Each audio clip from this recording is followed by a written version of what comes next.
So 2 weeks ago, I took a look at the brand new R2-D2 set, not only making it way more detailed, but turning it into some other droids like R4 and R5. But one droid I got requested non-stop in the comment section was Chopper, and as he's not as easy as just doing a straight head swap, I thought I'd make an entire video dedicated to this build. So let's jump in. First off, if you don't know who Chopper is, he's a small astromech droid from Star Wars Rebels. He's not your typical astromech droid as he's made of an amalgamation of pieces, and his personality is definitely what makes him a fan favourite. And although he originates from an animated show, he has appeared in live action a few times, making a small cameo in Rogue One, and recently getting a hell of a lot of screen time in shows like Ahsoka. Now, as I want Chopper to go alongside all of my other astromech droids, I think it would be smart using a lot of similar techniques from these droids to build our new one. And our starting place should be here. R5's head is extremely similar to Chopper's, just obviously in a different colour. He has the same head shape and the same 3 eyes, and I think if I can get rid of this band around his neck, we'd have a really good starting point of where I think Chopper should be. But before that, I think we should figure out a scale. Chopper is actually smaller than R2-D2 by a significant amount, and like I say, I want these things to scale with each other. So breaking up the pieces, I made a very similar design to what R2-D2 currently uses to attach all of his panels. This was extremely difficult as I am not used to building in Technic at all, and I also tried to make this incredibly strong in case you guys wanted to build this yourself, but more on that later. Building up some of the side panels, I think the least interesting ones are definitely the ones that connect the legs. These ones are pretty much exactly the same as R2-D2's, but all of these panels had to be completely redesigned. I needed to make sure it still had the connection point for the leg, but trying to make sure I had all of the stuff to connect the legs, but also had the connections for the new body was extremely difficult. As for the back panel, it was built really similar to R2's, just swapping out a few pieces for some of the orange detail and this fan piece, but where the details are going to come in is the front panel. Taking a look at Chopper, he's got so much detail in his front panel that I really struggled to fit it all in. From mismatched panels to open circuitry, he's got so many panels we need to replicate here. Starting with this massive gap that we need to fill with circuitry, my plan here is to do it in multiple layers to try and build up the look.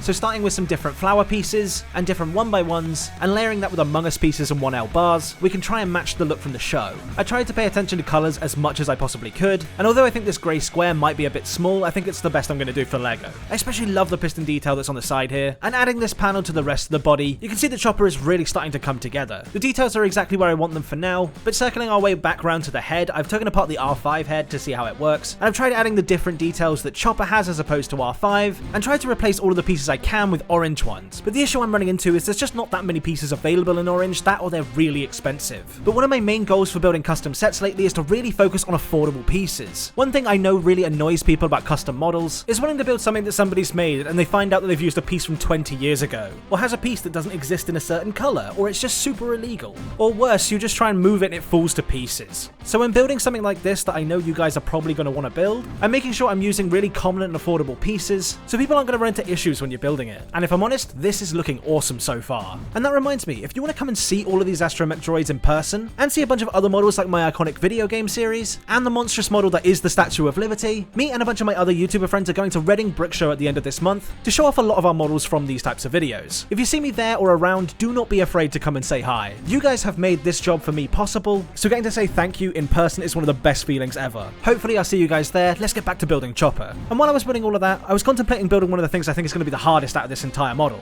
and that's the legs. From what I can see based on the reference I've been looking at whilst building this, Chopper seems to use regular astromech feet with a couple of extra details, meaning I can pretty much use the exact same build that R2-D2 used. But the legs are significantly shorter than a normal astromech's, and not only that, they're both mismatched with different details between the two. So starting with Chopper's more normal leg, it was important to use the same techniques from that R2-D2 set. But if I'm honest, a lot of the details needed to be changed. The lightsaber piece and the side leg bricks are just not relevant when it comes to Chopper, and he also has a bunch of different greebling all over his legs. I especially like these extra pistons that I've added here at the bottom, and where you can see R2 has these types of details, Chopper's ones are much different. But one detail I definitely didn't want to miss about this leg is this cable that goes from here to here. Unfortunately, a flex tube just isn't going to work as it's too rigid, and I think a brick built solution is just going to look silly. But while I was making this model, I was also updating my Back to the Future instructions, and noticed that the DeLorean uses this cable in the back that I think would be perfect for this. So momentarily borrowing that cable off of the DeLorean, and attaching it to Chopper's legs, this is definitely the technique we're using. And now the only thing to do is attach his battery boxes which go on the feet. For this I just thought I could use the same build as R2-D2's, but they are actually slightly different, so I'll explain what the differences are. Chopper's battery boxes are actually back to front, which means the cables come out the back of the battery boxes as opposed to the front like R2's. But that's easy to sort, we just swap them round. But one detail that was more difficult than I thought it was going to be was the cables that came out of his feet. For R2, this is represented as brown whip pieces, but like I say, I want to make this set affordable, and using silver versions of these are just way too expensive. So I ended up using those same cables from the DeLorean. And if you ask me, I think that was a better decision anyway, as these are slightly chunkier, and that thickness just makes him look a bit more animated, even though this is based on the Ahsoka version.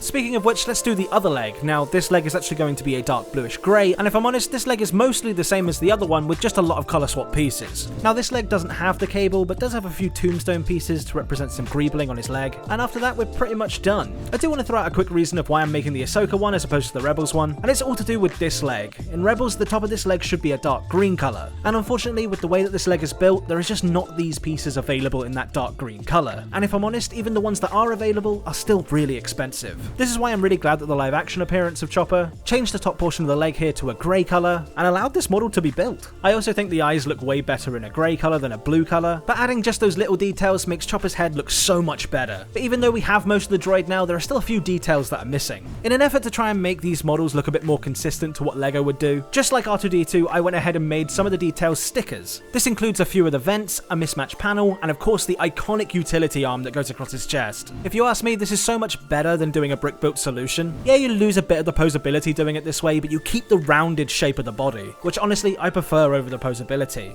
And if I'm honest, Chopper doesn't use this arm nearly as much as he uses these ones on his head, which don't worry, these ones are brick-built. But one of the really cool things about the R2-D2 is the fact that he comes with a third leg, and even though it's not retractable, it's certainly useful to have in case you want to display him in that 3-leg pose. The only issue with Chopper though is it's not a leg, it's a wheel. Thankfully LEGO make wheels in multiple sizes, and I found one that closely matched the scale that I was working in. But the issue I was having is in all the reference that I was looking at, Chopper's leg doesn't come out the bottom of the droid like R2's does, it leans more towards the front of the droid. And as the hole for the third leg is in the center of the body, me and my buddy Joe had to come up with a design that looks like this to lean that wheel more towards the front of the droid. And because it's mostly made of Technic pieces, it's super strong and not going to fall apart when the weight of the droid is put on the wheel. And I'm incredibly happy with how this model turns out. It looks perfect next to R2-D2. And if you want to build this for yourselves, the instructions and the sticker sheets are available over on my new website, TommyC.store. Yeah, these instructions are a little bit more on the pricier side, but I've really tried to put in that little bit of extra effort to make these instructions super clear and make it a really easy building experience. Frankly, I'm sick and tired of custom models getting a bad rap because none of them hold together. Now let me be clear, I'm not saying everybody on Rebrickable selling their models need to have a perfect model as if LEGO themselves made it. But what I am saying is if you do this for a full-time business, you shouldn't skip out on quality. Other people's building experience is super important, so the least you could do is test out your models beforehand. That's why I've made a massive effort and changed the instructions 4 or 5 times to make sure that this thing is structurally sound. I tried my best to make all of my models as if LEGO built them themselves, using techniques to the best of my knowledge that are all legal. And those sticker sheets really do enhance the model, making it look like a proper LEGO set. And don't worry, I've heard all your requests for other astromech droids. R2-Q5 and R2-KT are already in the works, and will be announced over on my Instagram when they're ready to be uploaded. And if you don't know what I'm on about, you should probably watch this video, where I modify the new R2-D2 set to look like other astromech droids. A massive shout out to everybody who's supporting these videos over on Patreon. I'll be setting up a unique discount code for you guys specifically, so if you want cheaper stuff off of the website, plus behind the scenes videos, and extended cuts, consider becoming a patron. Links are all in the top of the description, and I'll see you guys later.